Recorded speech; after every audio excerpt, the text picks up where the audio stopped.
So we also have the Smith-Kerns dollar spot model as part of Greenkeeper. And so if you go down to this box, this div we call it, you will see all of the areas at your golf course that are cool season grasses. So this model is only applicable for cool season grasses. So if you had, say, a Bermuda grass practice tee, for example, it wouldn't be listed here because it's not applicable.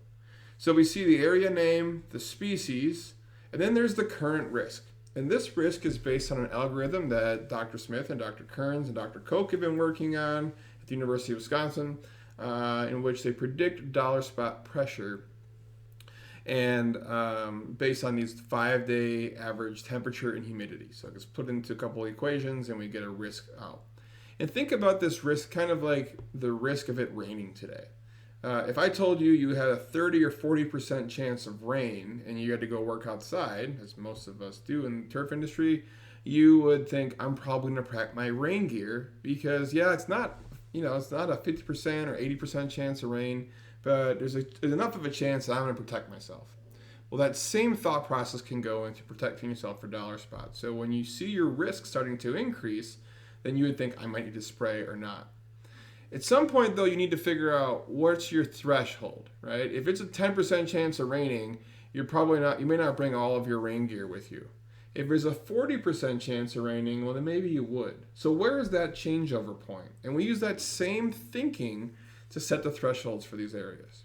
And so the thresholds vary on things like tolerance for dollar spot, site characteristics of how intense your dollar spot outbreaks are. When do you normally see outbreaks? So if you normally see outbreaks at 20%, that would be your indicator. Maybe 15 is a good threshold. And then cultivar. We have these new cultivars that are so dollar spot resistant that you could put a really high number. So maybe my fairways are like V8, which seems to be extremely dollar spot resistant. I can put a value of 40 in there. Maybe my greens are not as protected. And for this extreme example, let's put in a value of 3%. Again, that's extremely low. I wouldn't recommend that low of a number. But now the system is telling me that I'm at risk. And so, these are just nice things to kind of know what is going on with your different applications in the dollar spot risk.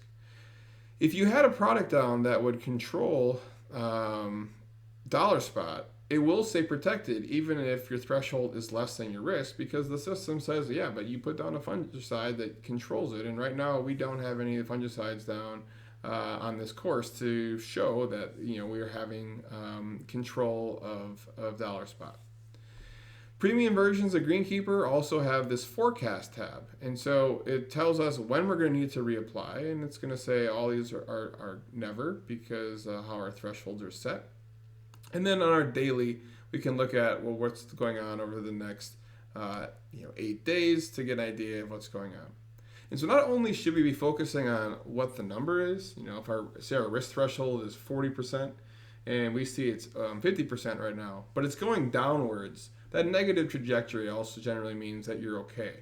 It's only when you're starting to see this pressure ramp up really rapidly that then we would go and make those applications.